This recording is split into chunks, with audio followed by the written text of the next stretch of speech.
Um, Hello, everyone. So we are now in week 10 of DE14 System Design for Sustainability. And um, we have covered most of the part for SPSS design, MSDS, the methodology. So today I will mostly be discussing about distributed economies and how you can apply this SPSS concepts and framework for distributed economies. First, we'll talk about what distributed economies are, and then SPSS is applied to DE. Distributed economies are also called DE. So I'll just wait for a few minutes for everybody to join in, and then we'll start.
Okay, so let's start.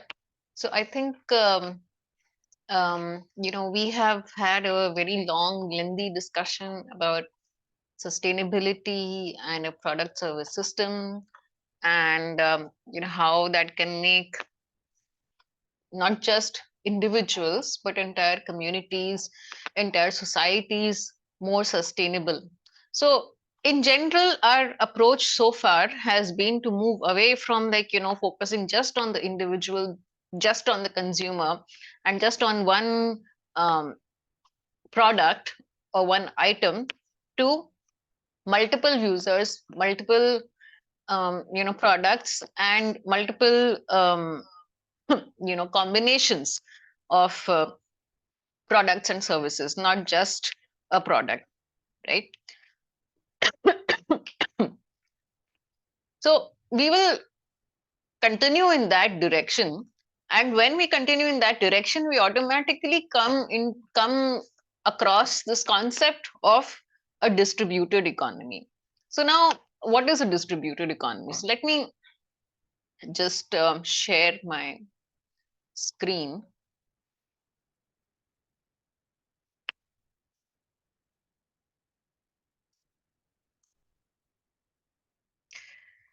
Okay.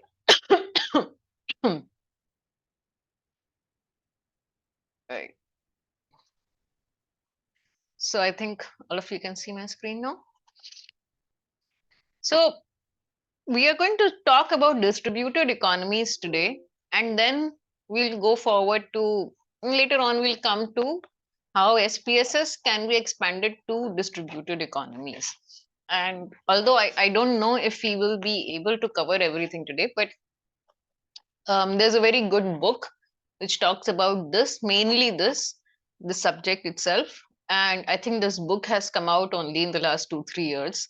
So that's why you don't find any mention of it in the course notes and all that. But it's a good book, and it would be good if you can refer to it. So going forward, so what is a distributed economy? Now, distributed economy is not exactly a new concept per se. Maybe the term itself is new. So we have actually seen, many examples of distributed economies in history, in our, maybe in our lives, maybe when we used to, if I mean, okay, I don't know how old all of you are, but at least when we were younger, many of the things were sort of, not exactly all branded and not coming from just one warehouse somewhere, right? So I think this can better be explained by a diagram. So I'll come back to the definition.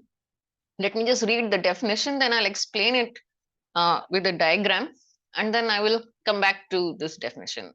So distributed economies consist of small scale value adding units, example, manufacturing services, where there is a shift in control of core activities towards the user or client.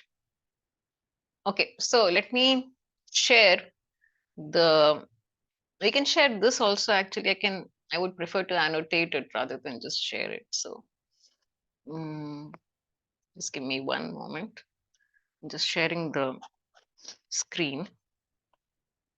Just open the file.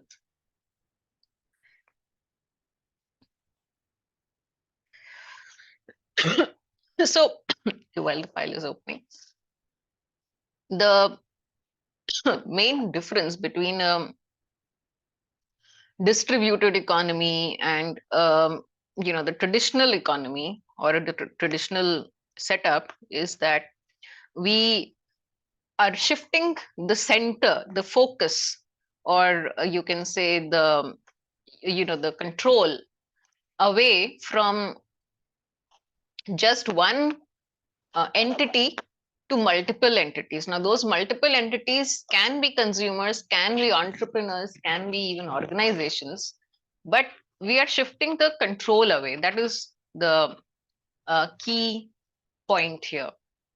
So let me, I don't know why this keeps disconnecting.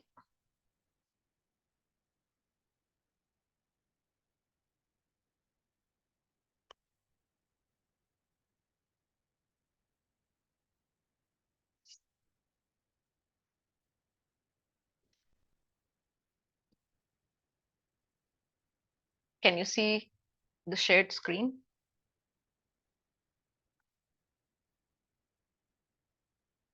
Okay, I'm not seeing it shared.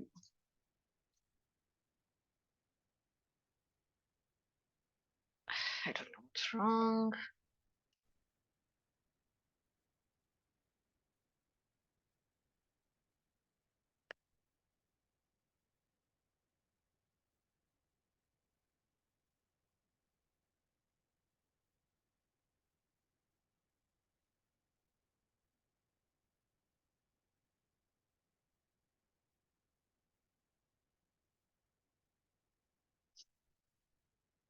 Okay, I think now it is visible.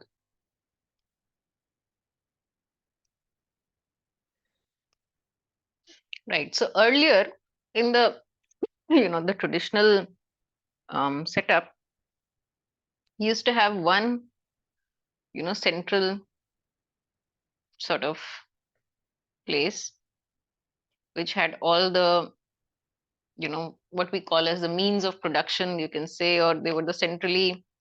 It's looking a bit too untidy. Sorry.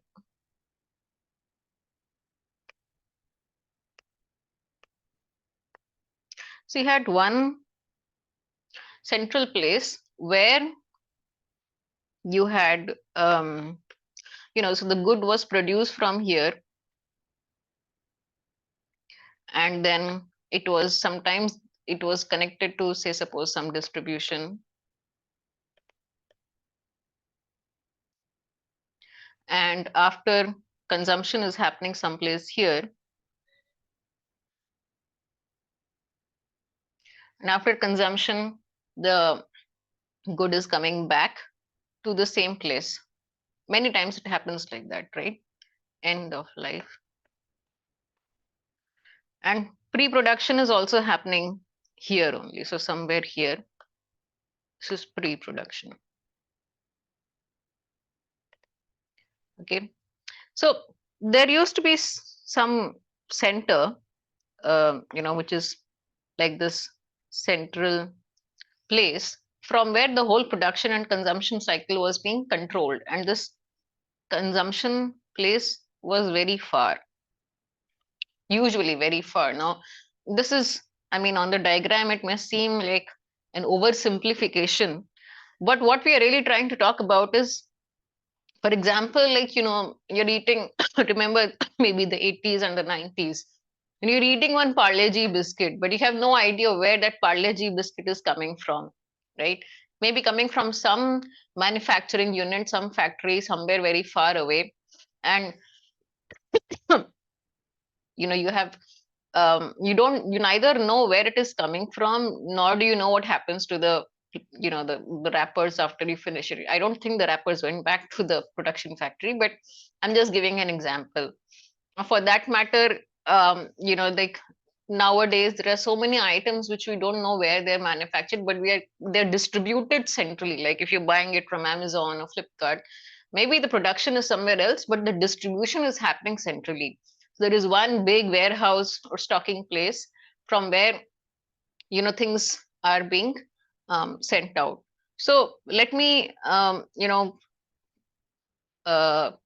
share something else with you. Let's go back to the PPT. So this is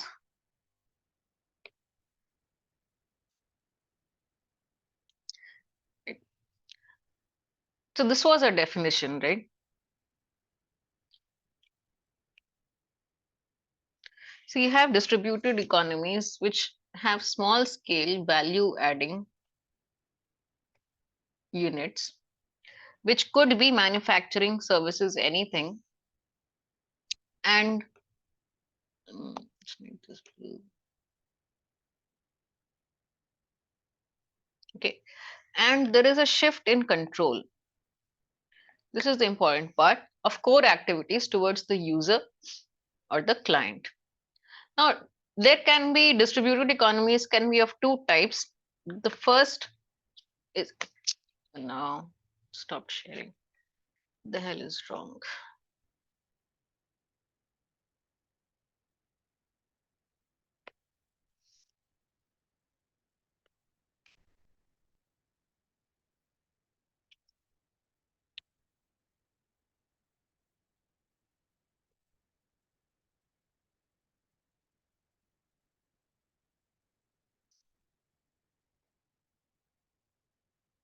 All right. Can we see this now?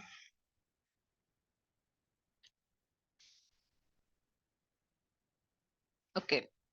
So first was distributed economy, in which the whole manufacturing production is happening by the end user, and we'll just come to that how that is happening. And the second is decentralized, in which it is happening near the user. So for example, like you have one center here, and you have consumption happening here, here, and then there is one center here, and consumption is happening here. Then there is another one happening here. So can you think of any kind of an item where this might be possible, where this could be a practical feasible thing, where you're locally manufacturing something, and these units have drawn, they could be type 1 or type 2, where this could be one manufacturing unit, and these are houses near the you know near the place where consumption is happening. So the example I think which has been mentioned um, in the lecture is that of energy power generation, right? So this could be like one biogas plant, for example, and the biogas is delivering the not power but maybe the energy, like as in biogas, cooking gas, to nearby homes, right? That is an example of what type will that be? Decentralized, right? Because manufacturing is happening in one place but it is near the homes. And this could also be an example of a solar panel. So say suppose somebody has a solar panel here, and they have a solar panel, like in an entire area, and they're using it to power up their own homes, their own home or their entire farm. So this is a production, by the end user. Right now both can be of either kind, because you could actually have a local place, a local firm, something where production is being done and you are just a consumer, or you could yourself be producing energy like power or biogas or whatever, and consuming it yourself and also sharing it with others. So we'll come to those differences later, but I'm just trying to describe how this is different from one power grid. So there used to be one main power plant, power generator, and this is just distributing to all, like a certain colony or whatever. So to the entire place, there's only one place where it is produced, and it is delivering power through the main grid to the entire village or to the entire locality. So that is centralized, right? It's just easier to understand distributed or decentralized in comparison with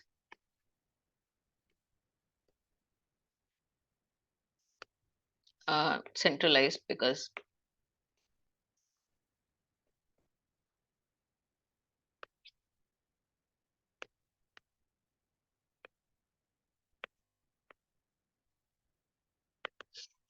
right.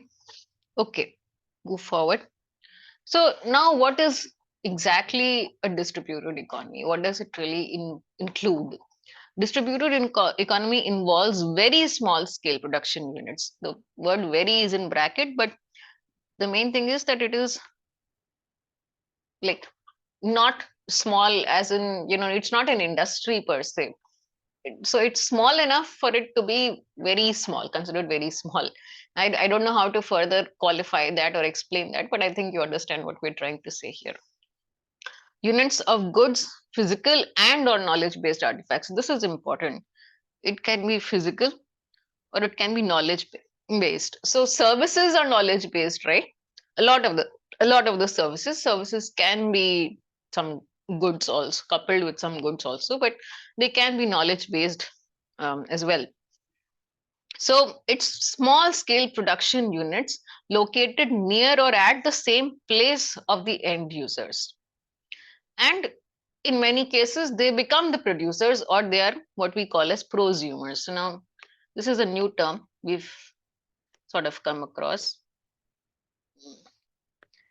This is a new term, and I think it's an important term. That's why I'm highlighting it. That now they're prosumers. What is a prosumer? It means a producer and a consumer both. Oops.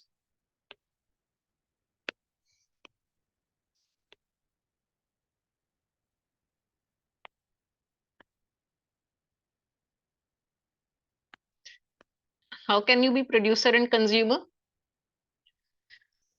For example, if you have a big farm, you have your own home, you have your big farm, and on the farm you have a biogas digester. It's a small biogas digester, right? It's not a very big biogas digester.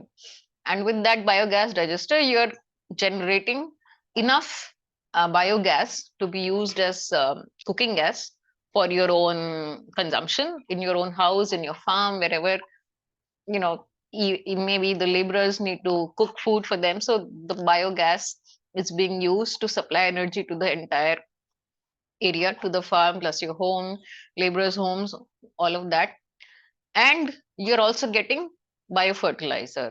And what are you doing? You're using the biofertilizer in your fields, in the farm.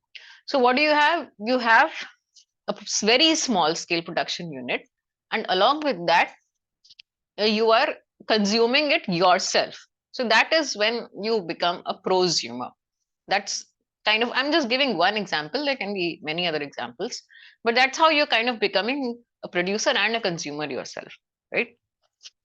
Now, the main key point here is that they have control over essential activities, because you can be producing for somebody else also, but and then in that case you don't actually have control over essential activities. But in this case you have control over essential activities, whether individuals or entrepreneurs, organization, institutions, whatever. So now this is the main example, the main difference, or the main types of distributed economies you can have.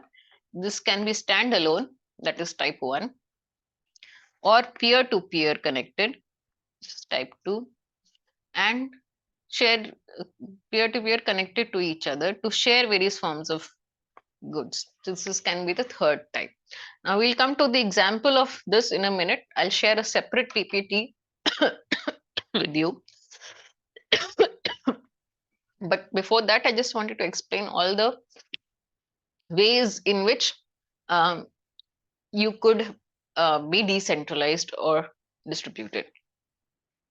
A distributed economy could be further characterized by its life cycle localization depth. Now, this is again sort of like a technical term, but what we are really trying to say is that, we've studied what is life cycle, right? Life cycle is all the stages of production, consumption,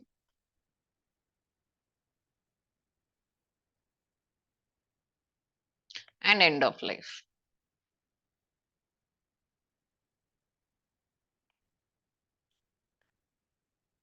That's what life cycle is, broadly speaking. So what we are trying to say is that any of the stages of that life cycle could be decentralized, centralized, or distributed. Centralized, decentralized, distributed. That is the scale, This is centralized, this is distributed, and decentralized is somewhere in between. This is centralized, right? So it's moving in this direction. Now, each of these stages of the life cycle could be either centralized or decentralized or distributed. So we've shown this by drawing these concentric circles where you have centralized as the outermost circle, then decentralized, then distributed. So when you're trying to plot, right, you superimpose this thing with this thing. So you put this diagram on top of this diagram, what you get is something like this.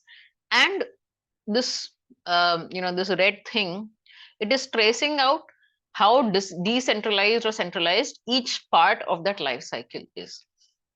So say suppose disposal or let's start from the beginning. Where does it have to begin? Yeah, let's start with pre-production, right? So suppose pre-production is completely centralized. Production is also completely centralized. What is this? Transportation is also centralized.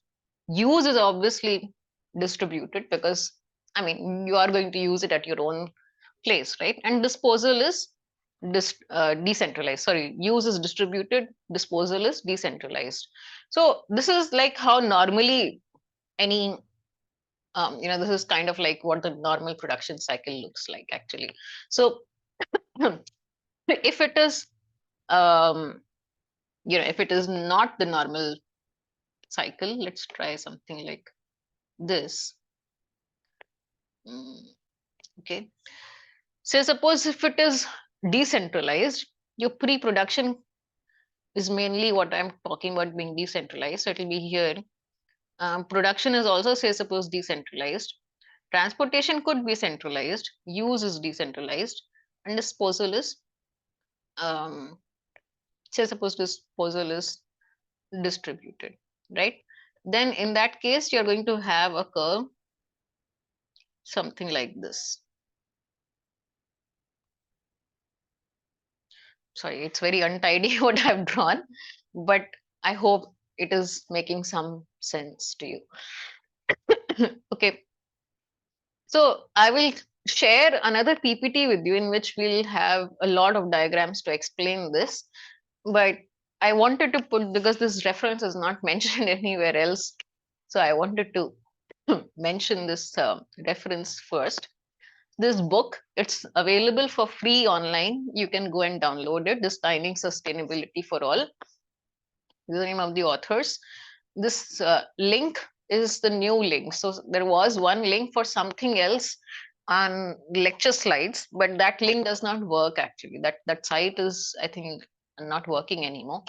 This is the link which is actually working. So you could, if you want, you could use this to refer to this further. This is a pretty good book on this topic.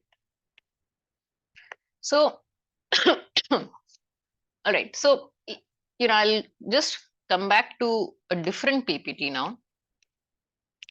And what I'll do is I will share some other PPTs with you, which are actually created by this same author who we have been referring to over and over again. Let me just open the file.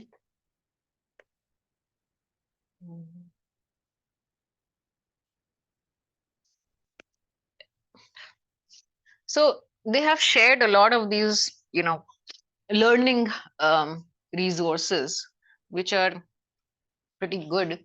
And I think, I mean, it covers everything we need to talk about. So, like, let's use that instead of, wasting time on creating a new PPT or something.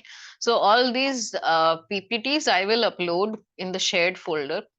If I forget, please remind me. But you can also find them on the same link, that lens-europe.eu.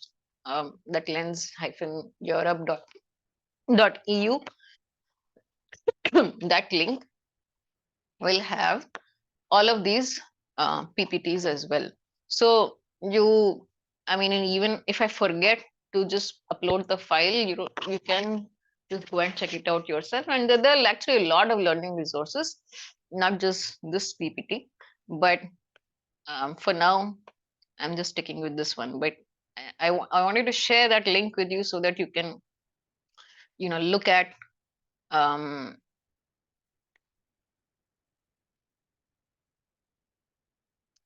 hang on, sorry, what happened? Yeah.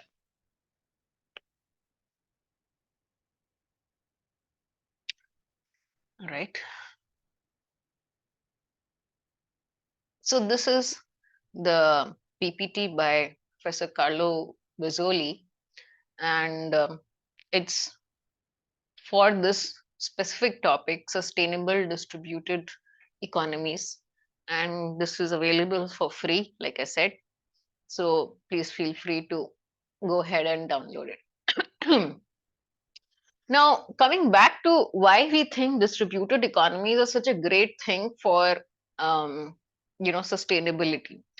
That is the main question I wanted to address before we dive right into it. So the I wanted to first talk about what distributed economy is before we can actually answer this question. So if you see, distributed economies are, by nature decentralized or distributed, and that means that we are firstly making it possible to use more local materials. We are going to automatically give more power to the local economy instead of making people migrate across hundreds of kilometers to go find work in a factory somewhere. You can generate more employment. It's easier to generate employment if it is locally manufactured. And it's not that always local materials will be more sustainable, but a lot of times they will be, or you will find ways to use the sustainable local materials, right? So we'll see some very interesting examples of use of local materials. And I will come back to that point which I was making earlier, that you know earlier, before say the industrial boom, at least in India, a lot of the stuff we used was locally manufactured, right? Like the furniture in our homes, many places it is still very locally manufactured, and used to have these bamboo and these cane furniture, which was all locally manufactured, right? Nothing imported, no, not even from say some other state, forget about some other country, right? And a lot of our clothes were locally manufactured, locally as in your own city. Perhaps maybe the cotton is coming from somewhere else, but the final product was made very close to you, to where you live. So on and so forth. Earlier we used to have a more decentralized distributed system. So imagine pre-independence India, almost everything was decentralized and distributed, because in general we were not that connected. The industrial revolution, industrial boom had really not started much in India. So we used to be there, and I'm not saying industrial revolution is bad or industry growth of industry is bad or something like that, but I'm just saying we can use that model which used to exist earlier in a better way, because what existed earlier was had some pluses, had some um, you know good features also, which can now be used to kind of generate a more sustainable business model, especially in the rural areas. Not, I mean, I'm not saying you can't use it in urban, but I'm just saying that it may be better matched, and it may be a very good solution for the rural areas. And that's why he's calling a promising model for locally based resilient sustainability. So this is the PPT. Um, so this is just a little bit of context. This was the first definition given in 2005 by Johansson. And this is sort of like similar to what we already discussed: selective share of production distributed to regions where activities are organized in the form of small scale, flexible units and are synergetically connected with each other. Synergetically connected with each other, meaning it's not in one place, but they are all connected and they are all sort of working with each other, right? Mm, okay, let's move forward. So this is what I was talking about. For there can be many, this distributed or this decentralized concept can be applied to many different industries, many different types of products. So this is one such type, which is distributed energy generation, which they are calling as DG. So on the left you see, from it's a centralized coal power plant to home based solar powered mini grid. So you're moving away from a centralized power grid to a home based solar powered mini grid, or it can even be a microgrid for that matter, right? Similarly, distributed food production, what they call as DF, you can see here. This is the um, term they are using for it. So instead of that intensive farming where you have like large scale huge farms controlled by one corporation or one corporate, it's more like that in the US. It's there are some places in India also, but this is very common in the US, which is, and those big huge supermarkets. To you have something like the urban gardening, and in urban gardening also you have like these, you have vegetable patches of course in homes. You can also have vertical gardens in which people grow different things. So that is literally like growing your own food, right? So that is also an example of distributed production. In this case it is distributed food production. So distributed water management. This is a very interesting one where on the left you see how centralized urban water supply works. And on the right hand side, you see decentralized access to clean water from underground, where every community is trying to get their own clean water by you can of course drill a bore well. So these bore wells have actually now become kind of a commonplace occurrence in areas, especially in India, where you have some sort of a water shortage, especially in maybe some parts of the year. And you have these bore wells, and then they kind of purify that bore well water and they make the water available. So many societies, many areas, regions have bore wells. They don't have like a centralized water supply. So the even the example he has given is actually from India. It's from Jabalpur, right? It's called a model village with access to water, toilets, bathing rooms, wastewater treatment, waste management, livelihood improvement, and overall wellness. I think this is sort of like a case study for this. Then you have, of course, distributed manufacturing, which is the most obvious example. So on the left, you have centralized furniture production, and on the right, you have 3D furniture production. Now, maybe we have not evolved to the place where we can 3D print our own furniture, but like I was saying earlier, we used to have these cane and bamboo and local materials used in building the furniture, and it used to be very long lasting. It wasn't like bad quality or something. So many of these things will make a lot of sense once we really start to think about it. And then you have distributed software development. Right? So earlier you had just one proprietary software, maybe Apple or Microsoft. And now with, I mean, not just Linux, now there are so many software which are open source, right? Linux is open source. So distributed knowledge generation, like go back to the 80s and 90s where you used to rely on Encyclopedia Britannica for learning things. Of course, the internet made that a whole lot more open source. So it's not, so the decentralized one is open encyclopedia like Wikipedia, but it's not just Wikipedia. Now the entire internet itself is an encyclopedia, like mega encyclopedia or something.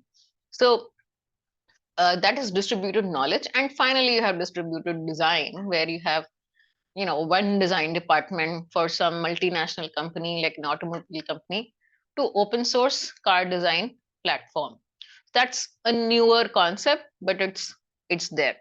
So these are like different classifications of distributed economies. Like there are many different examples, and I think looking at the examples sort of makes this concept a lot more clear, and that is the reason why I wanted to talk about the examples first. So you have either hardware or natural resource based distributed economy, or it can be a knowledge or information based distributed economy. So a lot of these are not necessarily products can also be services. So keep that in mind, that we are not talking about just product, like just a single product. It can be a service also. So now we come to different types of distributed economies, and also the main characteristics of um, distributed economy. So before I do, any questions so far? Anything you want to ask?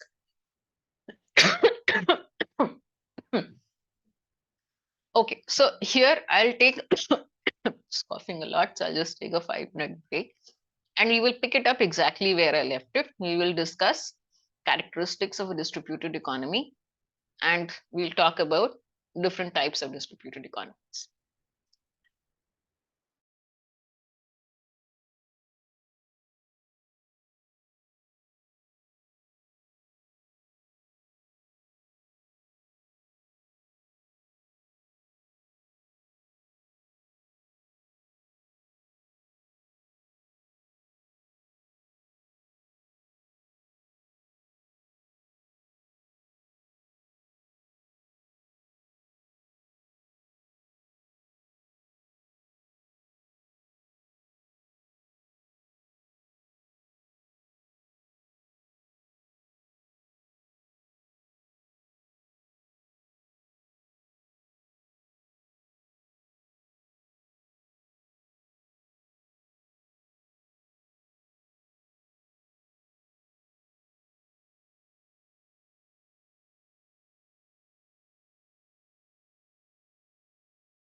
Okay, so let's continue with where we were. I will just reshare the PPT. So,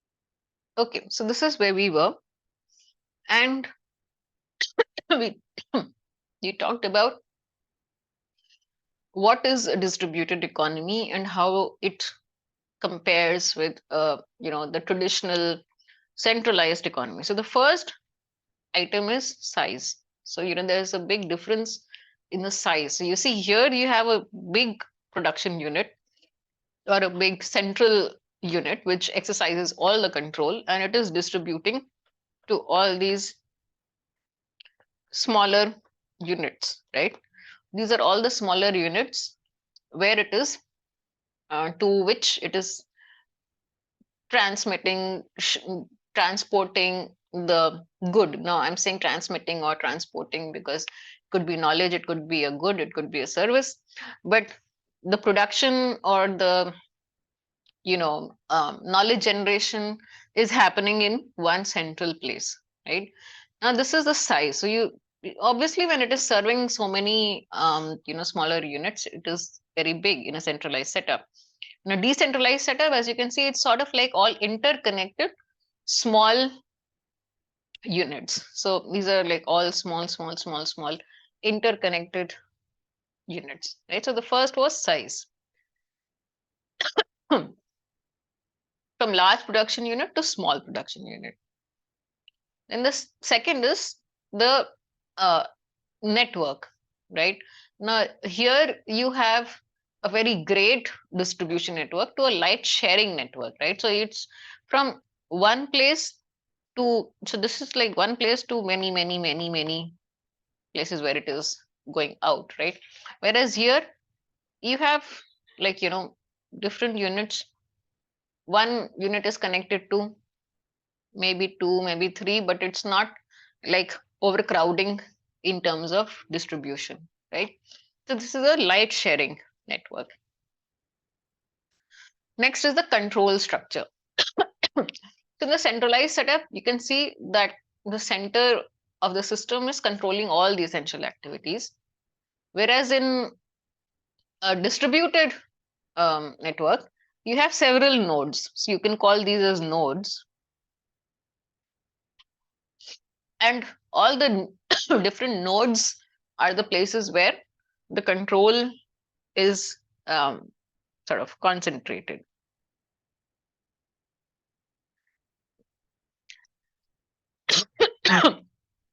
So here all the control rests with the center.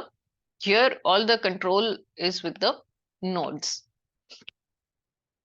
So this is sort of like, a paradigm shift from centralized to decentralized distributed production and distribution unit.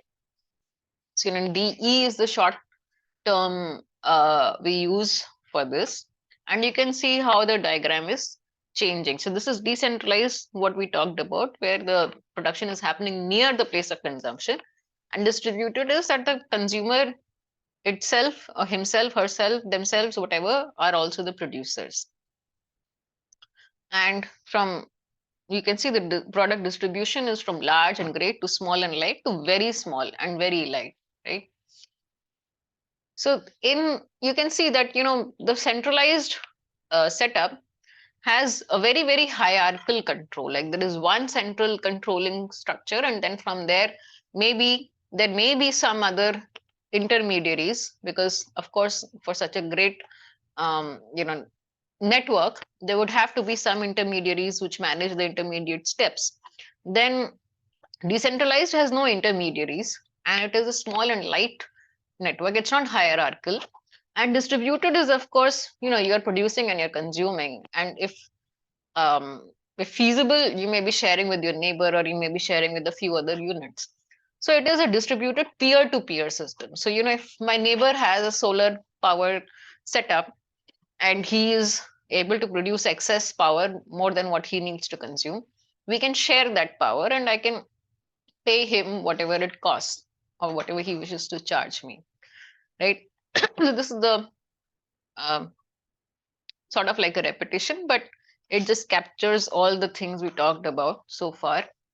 Large scale production units that controls our essential activities and deliver the goods and services via great distribution networks to very many and usually far away customers. Now these customers can be individuals, entrepreneurs, other organizations, institutions, etc.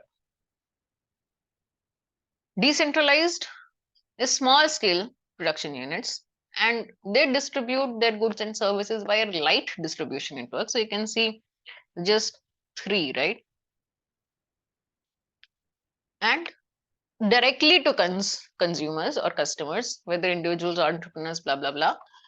And the control is, shared with the customers who actually have some say in the essential activity. So if this is where you're producing power, say suppose, and this is your consumer, then this consumer has some say in the way you're producing. So, if you're giving away too many emissions, this consumer can actually say something and alter or affect your business. Or if you're charging a rate which is too high, this consumer can actually tell you कि भैया बहुत ज़्यादा हो रहा है, थोड़ा कम करो. Or you can uh, have an understanding with this person and you can maybe pay your rents together in 3 months instead of per month, whatever. I'm just giving examples out of the top of my head, but I'm just trying to explain all the ways in which the customer could possibly exercise control on essential activities, right? And in this case, the production units could be standalone or connected to each other to share various forms. So in this first example, they are connected and this is standalone. Standalone means you're creating your own and maybe you're sharing with your neighbors. Connected means there is one unit here which is sharing with their neighbors, another unit here sharing with their neighbors, another unit here sharing with the neighbors, and you're also doing load sharing. So, if this one is distributing a little bit to some of this also, if this one has access, it can distribute to this one also.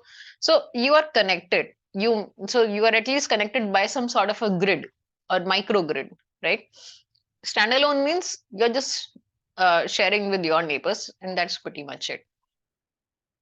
This is a distributed. Distributed is a very small scale production unit, and they produce goods, physical or knowledge based, which are by the end users that becomes the producer. So this is a prosumer. Okay, and they have control on all the essential activities. So in the previous case, in the decentralized case, the consumer was not a prosumer. Okay, the consumer was still a consumer, but they had some control on the essential activities. In this case, of course, the consumer is the producer also, so he or she or they are prosumers, and they obviously have entire control on the essential activities because you are the consumer and you are the producer. Clear? Okay, so this can also be standalone or peer-to-peer. So this one is standalone, and these are P2P. P2 peer-to-peer is written as P2P in short. This just captures what we already said so far. It's just a linear definition. Now we come to all the different types of configurations of different economies. Okay, so which one is this? This one in a centralized one with a network where they are sharing, right? They're distributing their goods and services, and there is one central production unit. So this is centralized. This is network of networks where these are all centralized units, and they are having their own set of networks, right? This is what power grid usually looks like.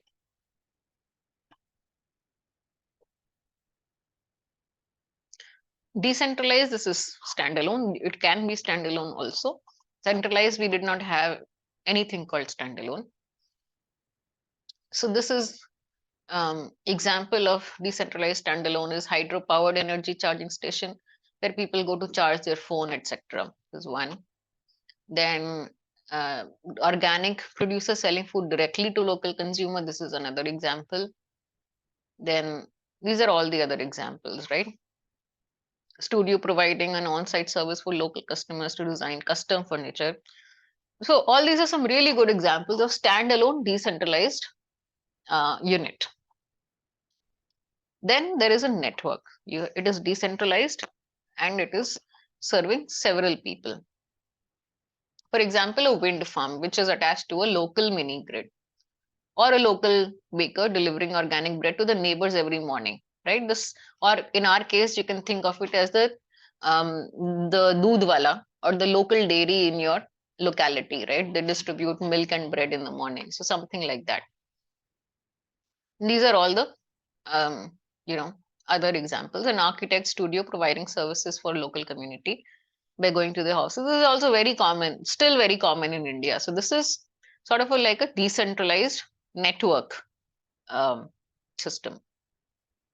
This is a network of networks, and this is a centralized connected. So there's a slight difference between network of networks and centralized connected. The main difference is that the centralized connected has one bigger node, and it is connected to the other nodes, but one of them is sort of bigger and exercises more control. Then let's come to distributed. This is the diagram for distributed. And like I was saying, distributed example would be home based solar panel in a single household. You have solar panel on your roof and you use that to produce your own energy. Then you have your own garden, you grow your own vegetables and you use it yourself. You harvest water, rainwater harvesting, and you sort of what purify that water yourself, and you use it, or you use it for other than drinking purposes, or you design your own stuff, your own clothes, whatever. That is distributed design. So all these are some really interesting examples of standalone. Then you have a network of standalone. So example, solar panels, but they're also connected to the local mini grid, so that if you have some surplus, you can actually share it with others also. Similarly, you have neighborhood gardening. Maybe somebody has a local small area, a bigger vegetable patch, and they have surplus and they share it with their community. Similarly, you can have an entire community which is sort of doing rainwater harvesting systems in place, and so the entire community is actually generating their own rainwater harvested water, right? Sorry. Then we go to network of networks. This is like several networks which are again interconnected. And then centralized, meaning a similar type of a thing where the small network of people are connected to a central one also. So if your micro grid or your mini grid, the solar power is also connected to the main grid, then it becomes a centralized connected. Then there can be any number of types of hybrid, and energy is one of the sectors where you find all types of permutations and combinations of hybrids. So this is the whole complete configuration diagram, and there's no need to be too confused if you remember the concepts. If you remember what we're trying to do, why we are studying all this, this will really not be too difficult. So this is when we start to think about SPSS, we will first of all think about the elements related to the satisfaction unit. So now if you remember, we were talking about a satisfaction unit in a PSS, not a final product alone. So how do we decide whether we have actually fulfilled the purpose of the consumer through our design? Was by fixing a satisfaction unit first and then figuring out the combination of goods and services. So we are actually satisfying that particular requirement of the consumer. So you can think of production units, produced units, and you can find out what satisfaction unit is related to all of these. What all can you be including in that bouquet of services and products you are offering to the consumer, and what is the outcome or outcomes of that. So you can think of it in terms of having distributed economy production units or produced units.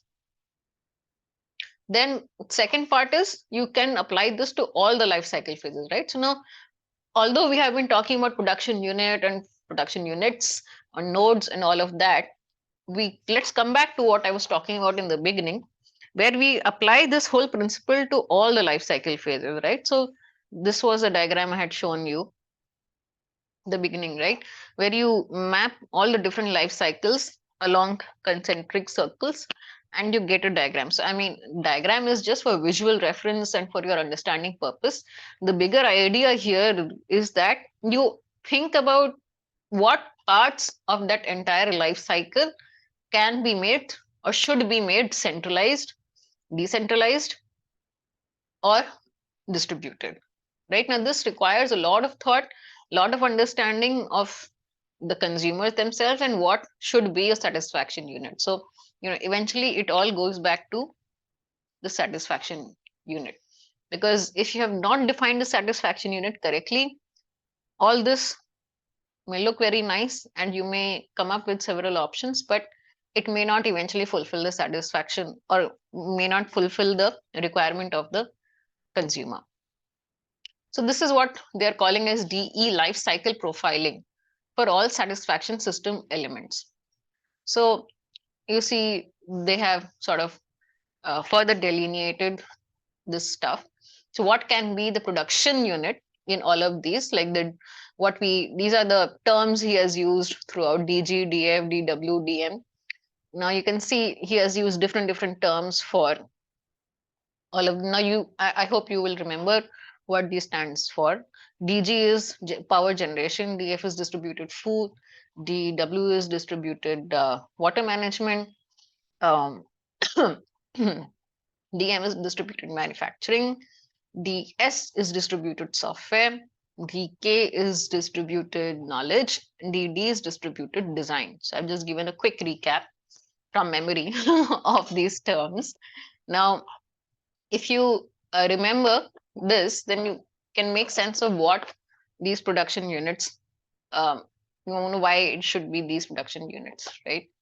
And these are the produced unit. What do we mean by produced units? So, of course, in this case, he has defined what produced unit will be. This is kind of obvious, right? Now, he has given an example of satisfaction unit related products and or resources. So, what could possibly be directly related to the satisfaction unit in this case? And he has given this kind of examples like related products and or resources. So, what could you possibly be using to deliver the satisfaction unit? And then we map it out. So here he has mapped it out that the production unit would be something like this, perhaps. Here it could be the production is like this, and here it could be like this. So this is just given examples. You can think of it in some other ways also. So now this is an example he has taken of a solar kiosk panel in which pre-production is centralized, production is centralized, transport is centralized, usage is decentralized. and disposal is decentralized. So this is the diagram you get. This is what I was trying to draw in the beginning, if you remember. In this, uh, he's talking about the DE produced unit, which is energy. And here he has sort of further detailed it out, how the energy is getting, in what category it is falling, basically. Pre-production is distributed for the energy. He's talking about energy here, not the final product or something. Production is decentralized because it's on a solar kiosk. Transport is decentralized because it's on a local mini grid. Distribute usage is distributed because it's at home. And there's no nothing like this. So for the produced unit, this is the diagram you get. And he's talking about satisfaction unit related products. So for example, if you're using it on a smartphone, then what happens? This is how it is happening. And what is the, say, the how is the smartphone cycle of the smartphone? This is the cycle of the smartphone.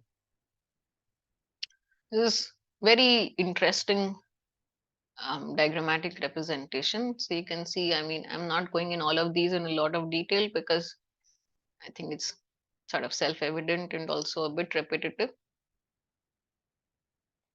Okay. So let me go back to a separate PPT. Just 1 minute. Which one is it?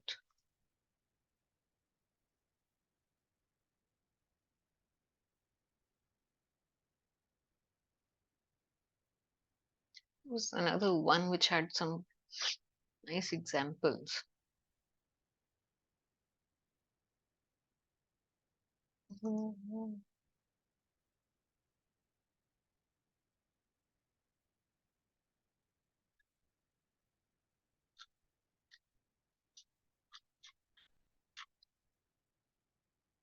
Just sorry, give me 1 moment. I'm just trying to find the um,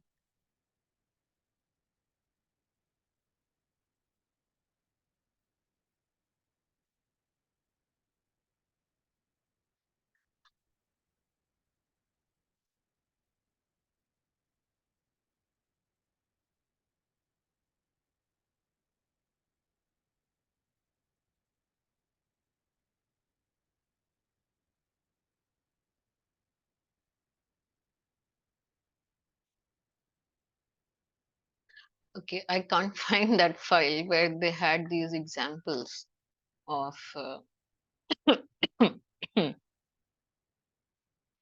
yeah, sorry. I don't know, I seem to have misplaced it somehow. But anyway, so um, this is like I think a pretty decent overview of distributed economies. And if you have any questions so far, you can please go ahead and we can discuss them on whatever I've discussed so far. Any questions, please go ahead.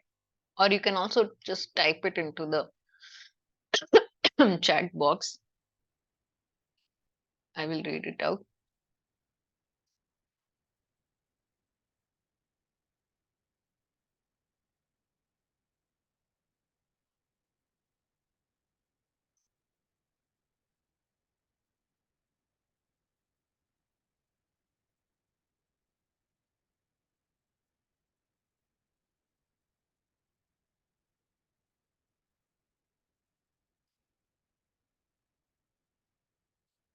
Okay, so I looked at, I was thinking of discussing assignment 9. Let me just share that screen. It's not a whole lot to discuss actually. That's why I didn't take it up in the beginning. Let me share the screen. So this is week 9, assignment 1.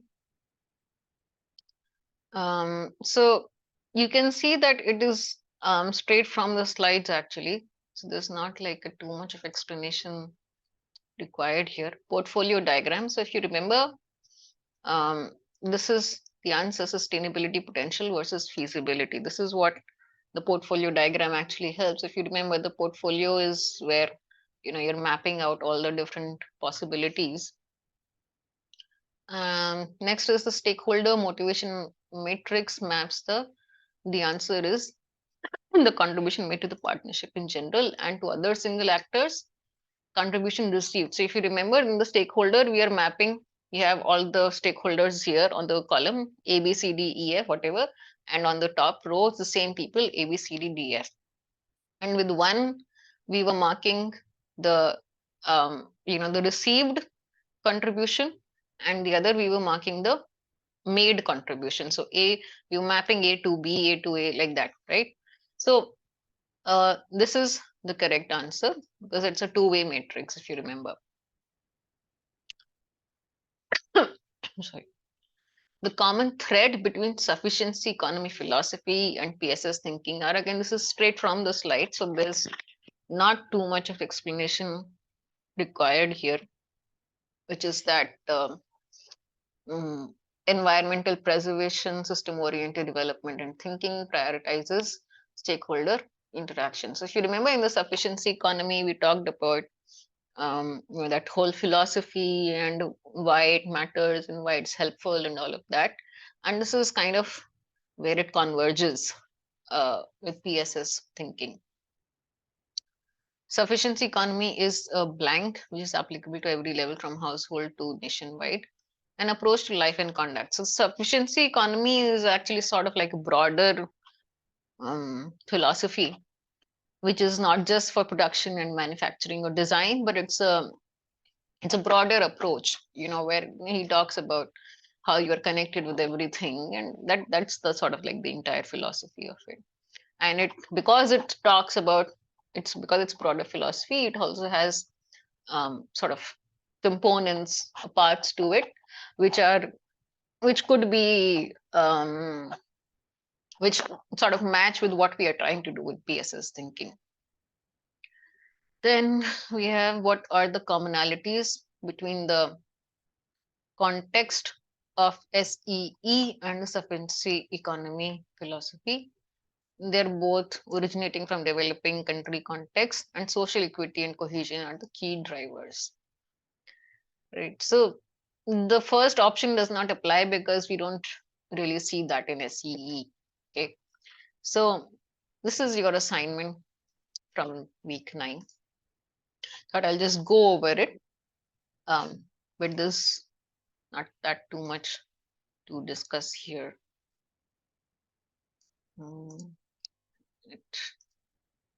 Oh, I have it open here. Okay.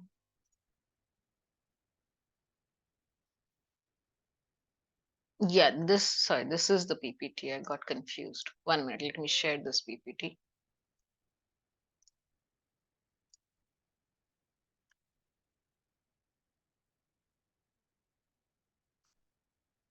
Okay. So this is an example of an SPSS applied to DE. And we take some scenarios.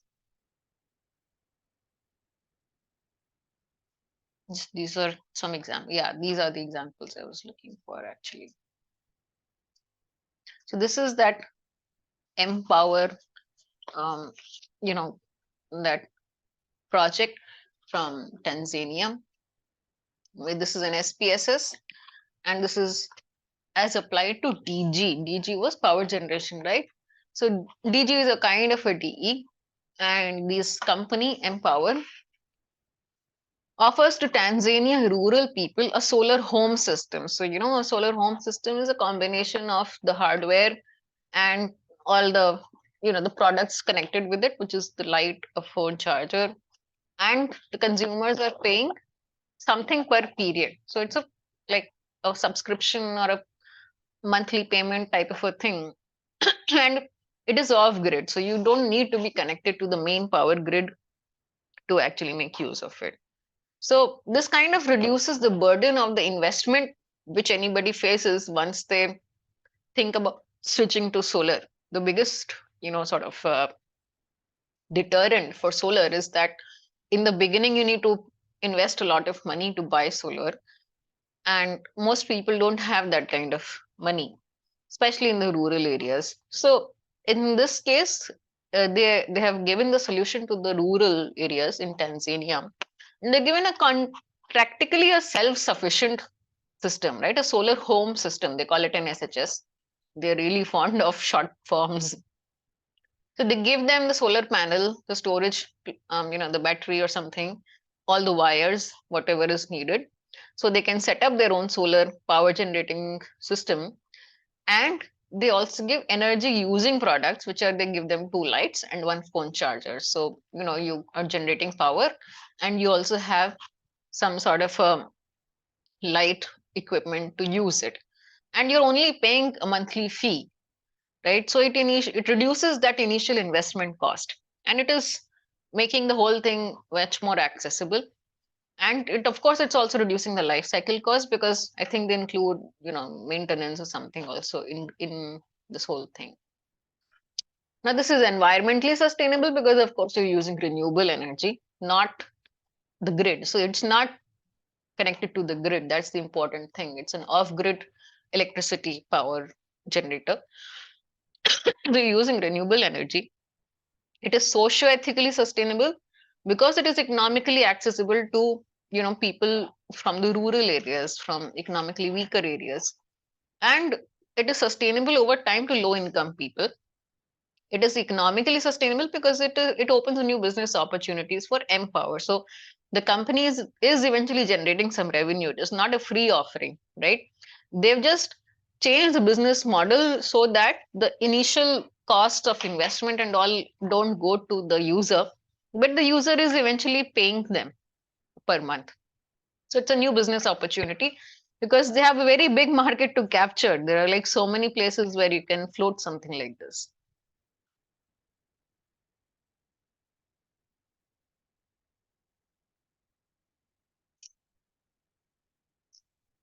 So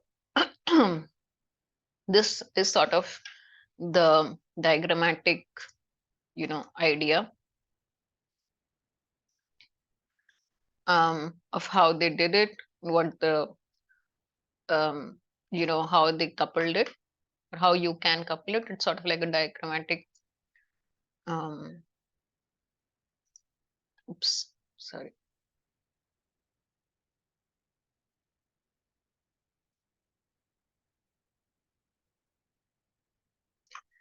So here they're comparing a centralized system versus a distributed system, and they're talking about how it is a win-win for everybody. So this is kind of what we talked about. So this is what I was talking about. They actually provide the maintenance, repair, upgrade, etc., which is a high cost for somebody from, say, a rural background. So the company is taking care of it.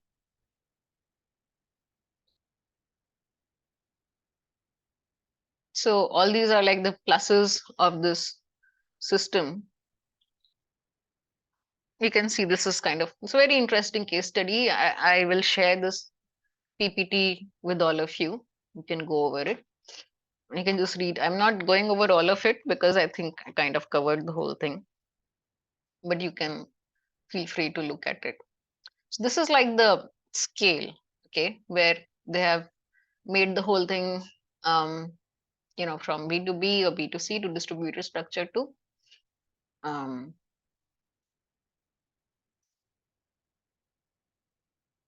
okay, sorry, this is a video.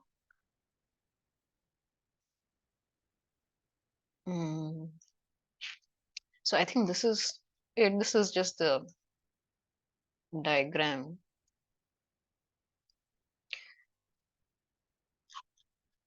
Yeah, rest of it is just those diagrams, which they all play videos. The rest of it is actually those videos. So I'm not playing those. I'll share the PPT so you can look at it yourself.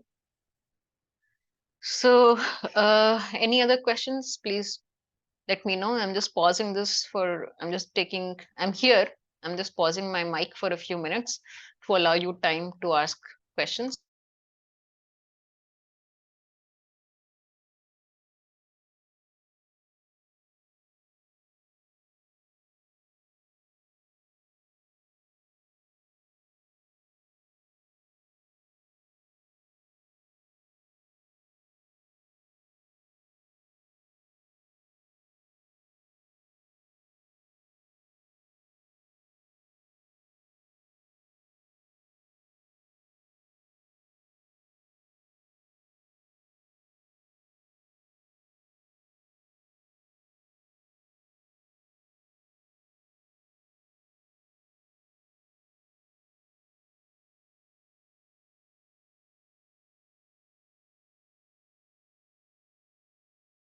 Any other questions? No. Okay. So then I'm going to end it here if there are no further questions. And I think this is a very interesting part in the whole lecture series, because it kind of covers a much more broader thinking, not just in terms of the product and service side, but in terms of all the economy also, which we have not done so far. So there's a lot of work yet to be done in this field, and it's a very interesting field. And yeah, so the book is also a really good book, the one which I shared in the PPT. Please do take a look at it.